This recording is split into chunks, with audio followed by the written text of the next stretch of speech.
مریم حکومت نے اپنا کھیت اپنا روزگار اسکیم جس طرح سے نکالی ہے بہت عمدہ. یہ کسان دوست پروجیکٹ آپ اس کو کیسے دیکھتی ہیں؟ کچھ اس بارے میں بتائیے. جو پچھلے سال جب سیلاب کے بعد جو ری ایبلیٹیشن تھی، سیلاب کے بعد جو لوگوں کو گھر بسانے کا، ان کو گھروں میں اپنے واپس بھیجنے کا جو ایک چیلنج تھا، وہ انہوں نے مجھے کہا کہ ہمارے چیف سیکرٹری صاحب بھی بیٹھے تھے، تو انہوں نے کہا کہ چیف سیکرٹری صاحب ہمارے پاس کتنی زمین ہے پنجاب میں سرکاری جو خالی پڑی ہے؟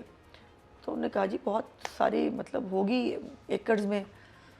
تو انہوں نے کہا کہ ہم وہ لوگوں کو کیوں نہیں دیتے کہ لوگ اس زمین کا استعمال کریں، اپنے لیے بھی بہتر کریں، پھر وہ زمینیں آباد ہو جائیں. دیٹس ہاؤ یہ آئیڈیا ان کے ایک دماغ میں آیا. اس کے بعد جب انہوں نے ایک میٹنگ کی تو اس میں تو بتایا کہ قابل کاشت اراضی کتنی ہے اور ناقابل کاشت اراضی کتنی ہے. تو اس میں پھر چیف منسٹر صاحبہ نے وہاں کہا کہ ہمارے جو ینگ ہیں بچے یا کچھ ایسے لوگ جو آڑتیوں کی، یہ مڈل مین کی جو ہے وہ ہر وقت شکار رہتے ہیں، وہ بیچارے محنت وہ کرتے ہیں، ان کا فائدہ کوئی اور کھاتا ہے اور ان کو وہ کمائی بھی نہیں ملتی جو ان کا حق بنتا ہے. تو ہم یہ زمینیں ان میں کیوں نہیں بانٹ دیتے؟ تو سی ایم نے کہا کہ آپ کو لوگوں کو ٹرسٹ کرنا چاہیے. اب وہ اور اس کی وہ اگزامپل ہمیشہ دیتی ہے کسان کارڈ. کسان کارڈ جب شروع کر رہے تھے نا تو تب بھی کہا کہ جی وہ یہ گارنٹی لے لے، وہ گارنٹی لے لے، زمینیں لکھوا لے، فلانا کر لیں.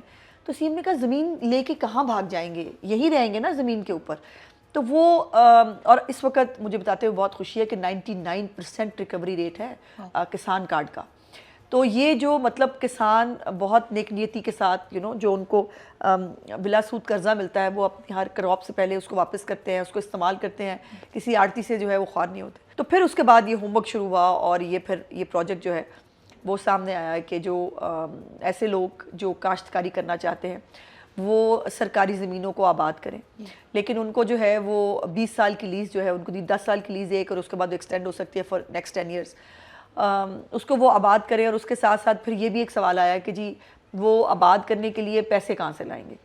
تو پھر وہ تھا کہ 50,000 روپیہ پر ایکڑ ان کی ہیلپ بھی کی جائے، تاکہ اگر کوئی زمین ان ایون ہے، وہاں پہ اس کو پیسٹیسائڈ لینا ہوگا، کھاد دینی ہوگی، اس کو کوئی بیج لینا ہوگا، وہ اس کو فیسیلیٹیٹ کیا جائے. تو 50,000 پر ایکڑ وہ زمین کے ساتھ ان کو پیسے بھی ملے.